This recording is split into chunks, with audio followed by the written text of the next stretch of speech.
In the late dust days of the dying frontier, when the sky over the canyons smoldered like old embers and the wind carried stories sharper than spurs, the legend of Rylan Crowe returned to life once more. A named townsfolk of Hollow Creek whispered with the dread of a man they had already buried, twice, and prayed to never see again. Rylan had once been a ranch boy with a soft face and a quiet soul, but something in him had cracked the night his family was slaughtered by the Carson gang. Something that never healed, never numbed, only hardened until the boy had bled away and left behind an outlaw whose eyes saw vengeance in every shadow, whose fists felt no fear, and whose name was carved onto every wanted poster across 3 territories. They said he shot a sheriff in broad daylight. After the man tried to disarm him, they said he burned a saloon to the ground with 3 gang members locked inside. They said his soul had been replaced by something colder than iron. But legends exaggerate, and truth bends like river reeds when retold by trembling mouths. Still, no matter how twisted the stories became, everyone agreed on one thing. Rylan Crowe should not have survived the first hanging, let alone the second. The first time they caught him was after the ambush near Tall Pine Ridge, where U.S. Marshals cornered him, shot him off his horse, and dragged him into Hollow Creek with chains so heavy they sank into his skin. The whole town gathered when the judge sentenced him to die, not out of justice, but out of fear that if they didn't kill him fast, he might find a way out. On the morning of the execution, the gallows creaked like an old beast hungry for a soul. The sky was a sick shade of copper, and even the crows stayed silent, as if they sensed something unnatural stirring beneath the outlaw's skin. Rylan didn't beg, didn't spit curses, didn't claim innocence. He only smiled at the sheriff, a slow, unsettling grin that made the man step back. "You sure you want to do this?" Rylan had whispered. "Some men die when you hang 'em, some men don't." And before the sheriff could finish the order, Rylan added, "I ain't ever been the dying kind." Then the rope dropped, his neck snapped, his body hung limp. The doctor checked and declared him dead. They buried him by sundown, in the sand behind the church where most outlaws were thrown, unmarked, unremembered, unwanted. But Hollow Creek never slept easy again. Not after the grave was found dug open from the inside 3 days later. The coffin splintered. The dirt scattered as if something had crawled out rather than been pulled from above. No horse tracks, no footprints. Just a cold emptiness in the earth and a colder fear in the town. Some said the outlaw had never died at all, that maybe he wore some kind of iron brace under his coat to save his neck. Others said the rope was faulty. But the doctor swore he felt the man's pulse fade beneath his fingertips, swore he saw the stare of a corpse. None of that stopped the sightings. Travelers on the canyon road saw a lone figure riding beneath the moonlight, wearing the same black duster Rylan had been buried in. A ranchwoman claimed she saw him leaning against her barn, eyes glowing like embers from hell. A miner swore he heard footsteps outside his tent and a voice whispering his name, though he was miles from town. And the sheriff, hardest man in the territory, started drinking himself to sleep every night, muttering that he knew Rylan wasn't human anymore, that the noose couldn't hold what was left inside him. Then one night, the town woke to gunshots, sharp, echoing, unmistakable. The sheriff's office door was split open with a single kick, the deputies lying on the floor unconscious but alive, as if deliberately spared. But the sheriff wasn't. His body was found nailed to the wall with his own badge driven into his chest, and carved with a knife above him were 3 chilling words, "You hanged me." A tremor of fear rolled through Hollow Creek like a plague. Men refused to leave their homes after dark. Women locked every window. Children whispered that the outlaw had become a ghost, cursed to walk the land forever. A bounty 10 times the usual amount was placed on his head, drawing hunters from every corner of the West, men hungry for fortune but clueless about the nightmare they were chasing. And still, Rylan remained a shadow, appearing only long enough to be seen, long enough to be feared, long enough to haunt Hollow Creek with the knowledge that death had not claimed him. Weeks later, bounty hunters finally trapped him near the canyon cliffs. 30 men with rifles aimed at one outlaw whose shirt was torn, whose boots were coated in dust, whose skin showed marks of the grave, as if death had touched him but failed to hold him.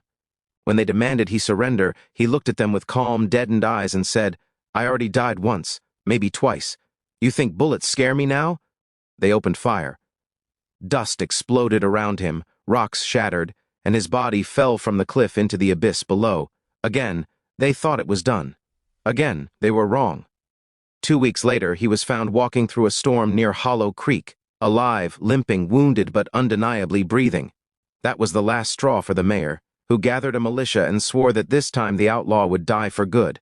They captured him at the riverbank after knocking him unconscious with a rifle butt, dragged him into town with iron shackles, and ordered a second hanging at dawn.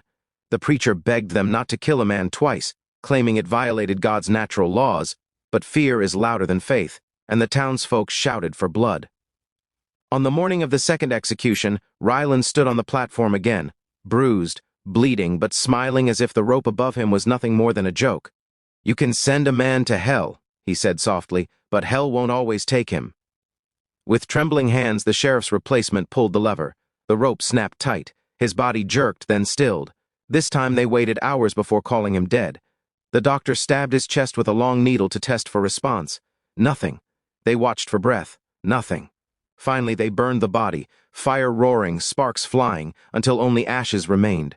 The town thought the nightmare was over, but nightmares don't end just because you wish them to, for when the wind carried the ashes across the plains, the people of Hollow Creek swore that among the swirling embers, a figure walked, solid, dark, and impossibly alive, and that figure whispered, one chilling promise carried on the desert air, "I ain't done yet."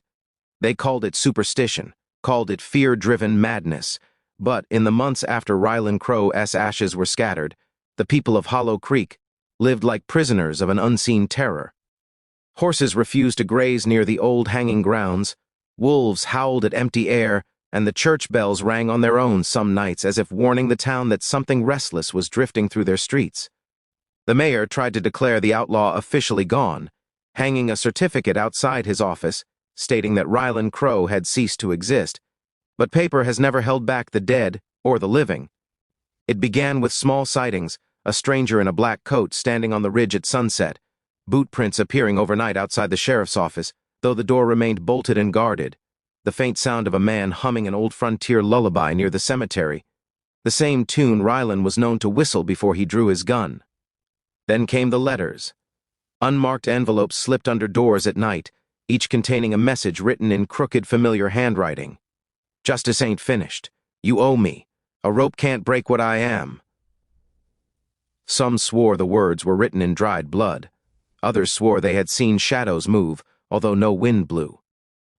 But the most terrifying account came from the new sheriff, Elias Ward, a stern man with a scar across his jaw and a belief that fear only held power if one allowed it.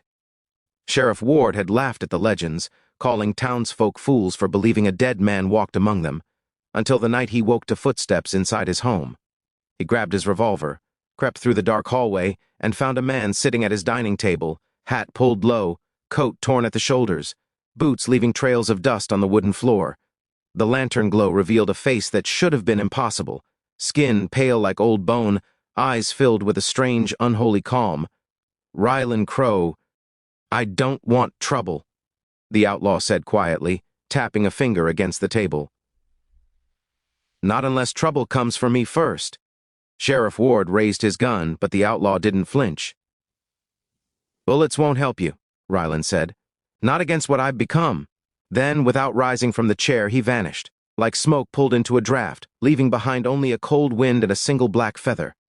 The sheriff told no one at first, believing himself wretched with nightmares. But when he discovered hoof prints beneath his window the next morning, prints burned into the soil as though made by a creature not wholly of flesh, he realized Hollow Creek was facing something far darker than a man who refused to stay dead. Determined to end the terror, he gathered the last few brave men in town and sought out the one person rumored to know the truth about Rylan, old Mara, a half-blind medicine woman living in a dilapidated shack miles beyond the canyon. When they found her, she was already expecting them. "You want to kill a man who's already died," she said in a raspy voice. "But what you seek to kill is not a man anymore." They demanded answers. She told them the legend few dared speak aloud, that the night Rylan survived his first hanging, he had walked into the desert to die, but something else had found him instead. "There are spirits older than the West," she whispered. "Spirits that linger in places where men bleed, where injustice stains the earth. One of them heard his grief, his fury, his hunger for vengeance, and it offered him a choice, die as a man or rise as something else." Sheriff Ward's men shivered. "What did he choose?" the sheriff asked. Old Mara smiled a toothless grin. "He chose what any broken soul would choose. He chose to come back." She explained that the second hanging and the fire meant nothing, because the spirit bound to Rylan would not release him until his vengeance was fulfilled. "But vengeance for what?" the sheriff demanded. Mara's expression grew dark. For everything taken from him, for every wound, every betrayal, every lawman who refused to help his family when they were slaughtered. "That includes you, Sheriff." Hollow Creek ignored his cries once. Now he answers with silence and death. The sheriff left in shaken disbelief, but the truth gnawed at him. Every record he studied confirmed that Rylan's family had begged the law for protection. Every report proved they had been ignored until it was too late. Now vengeance was returning like a storm long overdue. The sheriff had no choice but to prepare for war. The next night, the sky turned black with thunder, though no rain fell. The wind carried voices not belonging to any mortal throat. And then, at the edge of town, Rylan Crowe appeared, standing as still as a grave marker, his silhouette framed by lightning that revealed the unnatural pallor of his skin, the unnatural steadiness of his glowing eyes. He spoke not to one man but to the entire town. "This place took everything from me," he said, his voice echoing as if carried by unseen forces. "And you tried to take me twice. Now I take back what's owed." The sheriff stepped forward, clutching his revolver, though he knew it would do no good. "If you want vengeance," he shouted, "take it from me. Leave the town out of this." For the first time, Rylan seemed to hesitate. Wind curled around him like restless spirits. His eyes flickered. Recognition, pain, maybe a sliver of humanity. "You weren't the one who let my family die," Rylan said softly. "But you wear the badge of those who did." He raised a hand, and the ground beneath the sheriff cracked like splitting bone. But then something unexpected happened. A small voice cried out, Sheriff Ward's daughter, barely 12, stepping between her father and the outlaw with trembling knees. "Please," she whispered. "He's not like them. He never hurt anyone." Rylan stared. Time seemed to still. The wind quieted. A memory flickered across his cold features. Of his own younger sister, long dead, who once stood between their father and danger just like that. Something broke inside him. A fracture in the curse. A tear in the spirit's hold. Rylan's breath trembled, the first sign of humanity he had shown since crawling from the grave. "There was a time," he murmured. "I protected the innocent too." He stepped back. The storm around him shuddered. The spirit inside him roared, resisting, twisting, demanding blood. But Rylan fought it. "I ain't your puppet," he growled into the wind. The skies exploded with lightning. The ground trembled. But Rylan stood his ground, resisting the vengeance that had fueled his unnatural existence.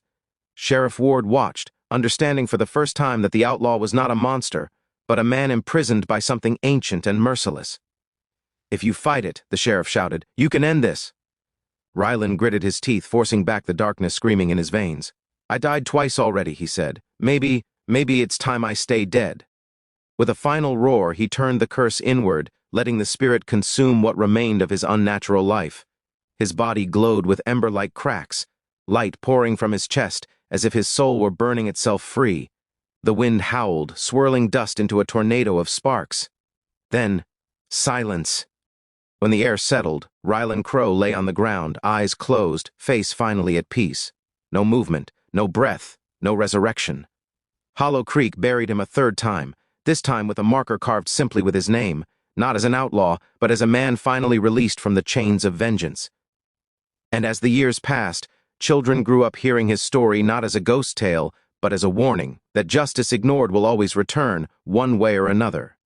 Yet some old ranchers swear that on stormy nights, you can still see a lone figure on the ridge, watching, guarding, ensuring no injustice ever festers in Hollow Creek again. Not a ghost, not a demon, just the last remnant of a man who refused to die until his story was finished.